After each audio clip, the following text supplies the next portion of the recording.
अहंकार अहंकार बहुत सूक्ष्म अवस्था है। तो हमारे जो 5 विकार हैं, काम, क्रोध, लोभ, मोह, अहंकार, इन सब में सबसे सूक्ष्म रूप है अहंकार। ज्ञानी आत्माओं के लिए, जो अज्ञानी आत्माएं हैं उनका तो पता चल जाता है कि उनको अहंकार है, लेकिन जो बहुत ज्ञानी आत्माएं हैं, बहुत स्पिरिचुअल आध्यात्मिक आत्माएं हैं, उनका नहीं पता लगाना मुश्किल होता है कि अहंकार आ रहा है या नहीं आ रहा। तो यह सूक्ष्म अवस्था क्यों है, आइए देखते हैं।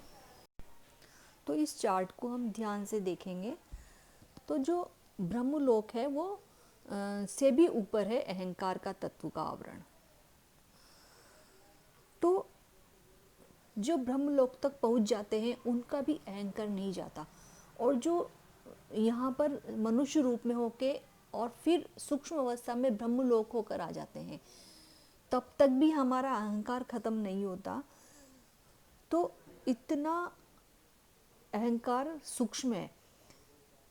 तो ये जो चार्ट है ये अनंत कोटि ब्रह्मांडों का महाकाल प्रलय से नामक बुक से लिया गया है, जो कि बापूजी दशरथ भाई पटेल ने लिखी है। तो मोटे तौर पर यदि हम समझें तो पैसा, सक्सेस, इनका अहंकार तो साफ दिखाई दे सकता है, परंतु जब हम योग, तपस्या, समाधि लगाते हैं और हम आध्यात्मिक स्तर पर हमें सक्सेस मिलती है, तो हम ज्ञानी आत्माएं, आध्यात्मिक आत्माओं का पता नहीं लगा सकते कि उसमें अहंकार है या नहीं है। यहाँ तक कि स्वयं खुद आत्मा, जो ज्ञानी आत्माएं हैं, उसे खुद भी पता नहीं चलता कि उसके अंदर अहंकार, सूक्ष्म अहंकार विद्यमान है। तो जैसे हम माया का अनुभव तो कर लेते हैं, परंतु महामाया का अनुभव करना अत्यंत कठिन है। महामाया का पता करना कि हम महामाया के अंदर गुम गए हैं, ये बहुत सूक्ष्म है और ये बहुत कठिन है। इसी तरह सूक्ष्म अहंकार से पार पाना भी बहुत मुश्किल है। अगर हमें हर तरफ से सक्सेस मिलती है, तो अगर हम आध्यात्मिक ज्ञान सुन रहे हैं, अगर हम समाधि के अद्भुत अनुभव कर रहे हैं, और अगर हमें जिस भी आध्यात्मिक ग्रुप में हम हैं वहाँ हमने सर्वोच्च स्थान प्राप्त कर लिया है, तब भी हम इस रोग का शिकार हो सकते हैं। ये हमारे ऊर्ध्व गति में बाधक हो सकता है।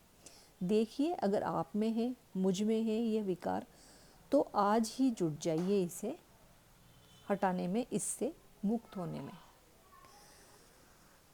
तो अहंकार के प्रकार। अहंकार वैसे तो 3 प्रकार का कहा गया है: सात्विक अहंकार, राजसिक अहंकार और तामसिक अहंकार। तो सात्विक अहंकार में क्या होता है कि संपूर्ण ज्ञान होने पर स्वयं के प्रति जो भाव उत्पन्न होता है वह सात्विक अहंकार कहलाता है। तो आ गई ना बात कि संपूर्ण ज्ञान होने पर और आध्यात्मिक अनुभव, समाधि का आध्यात्मिक अनुभव होने पर अहंकार हो सकता है। तो दूसरी तरह का अहंकार है राजसिक अहंकार, जो कि बहुत प्रचलित है और बहुत ज़्यादा लोगों में है, जो कि स्पष्ट दिखाई दे सकता है। तो राजसिक अहंकार है सांसारिक या भौतिक पदार्थों के स्वामी हो जाते हैं, तब हमें इसका अहंकार हो जाता है। तीसरे नंबर का अहंकार है तामसिक अहंकार, अज्ञानी होने पर भी स्वयं को दूसरों से अधिक महत्वपूर्ण मानना, है ना। हम अज्ञानी आत्माएं हैं जिनको न तो ज्ञान है और न ही जो है आध्यात्मिक ज्ञान है और न ही दूसरा ज्ञान है, लेकिन फिर भी उनके अंदर अहंकार हो सकता है।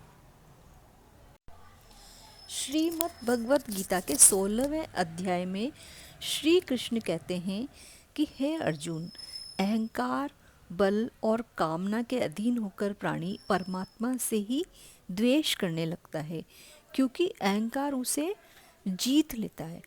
अहंकारी पुरुष यह भूल जाता है कि परमात्मा स्वयं उसमें ही बसा है।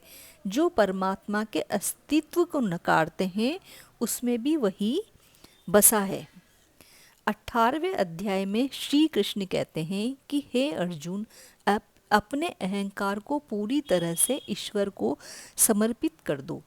तुम्हारे समर्पण से, जो कि सिर्फ ध्यान से उत्पन्न होगा, तुम परम शक्ति एवं परम धाम को प्राप्त कर लोगे।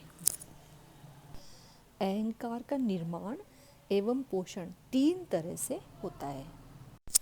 फ्रायड मनोवैज्ञानिक मानते हैं कि अहंकार के 3 स्वरूप हैं, इड, ईगो और सुपर ईगो। इड मनुष्य में जन्मजात रूप से होता है और यह उसके अवचेतन मन में बसा होता है। बाद में हमारा मस्तिष्क इसकी मदद से ईगो व सुपर ईगो का निर्माण करता है। चूँकि इड हमारे अवचेतन मन में बसा होता है, इसलिए इसके ऊपर वास्तविकता और तर्कों का कोई प्रभाव नहीं पड़ता। ईगो जो है इड का ही संशोधित स्वरूप है। तो हम अहंकार को कैसे मिटाएंगे? कि अहंकार को हम परिवर्तित कर सकते हैं प्यार में, परमात्मा के प्यार में। और जब हम साक्षी भाव से देखने की कोशिश करेंगे, साक्षी भाव से देखने का अभ्यास करेंगे, तब भी हम अहंकार से मुक्ति पा सकते हैं। और साक्षी भाव से देखेंगे कि मेरा अहंकार क्या है, और जो है चार्ट में मैंने पहले ही बता ही दिया था कि अहंकार का स्थान ब्रह्मलोक से भी परे है। तो हमें अपने आप को पहचानना है कि कहीं हम क्या, हमारे अंदर अहंकार तो नहीं है। क्या हम सबसे ज़्यादा ज्ञानी होने का अहंकार तो नहीं कर रहे? हमने सर्वोच्च पद प्राप्त कर लिया है और हमने सूक्ष्म अवस्था में समाधि का अनुभव कर लिया है। तो दूसरी आत्मा को तुच्छ समझकर कहीं हम उनका अपमान तो नहीं कर रहे? क्या हमने उनका मजाक तो नहीं बना रहे? तो आइए हम अपने आप को पहचानें और अपने अहंकार को हमारी ही आध्यात्मिक उन्नति के लिए हमारे अहंकार को दूर करें। आइए हम सब बापूजी दशरथ भाई पटेल का यूट्यूब पर ज्ञान सुनकर उनके साथ विश्व परिवर्तन में सहायक बने। बेहद के बेहद की परम परम परम महाशांति है, महाशांति है, महाशांति है। पूरा वीडियो देखने के लिए बहुत बहुत धन्यवाद। बेहद की परम शांति सोचो, बोलो परम शांति। Join us daily for our morning live meditation, Monday to Saturday, 5:30 to 6:30 a.m. Join us daily for live meditation, 10 p.m. to 11 p.m. on YouTube Live. Subscribe now. Website www.paramshanti.org. Email us anant@paramshanti.org. Like, share, subscribe. Join today. बेहद की परम शांति सोचो।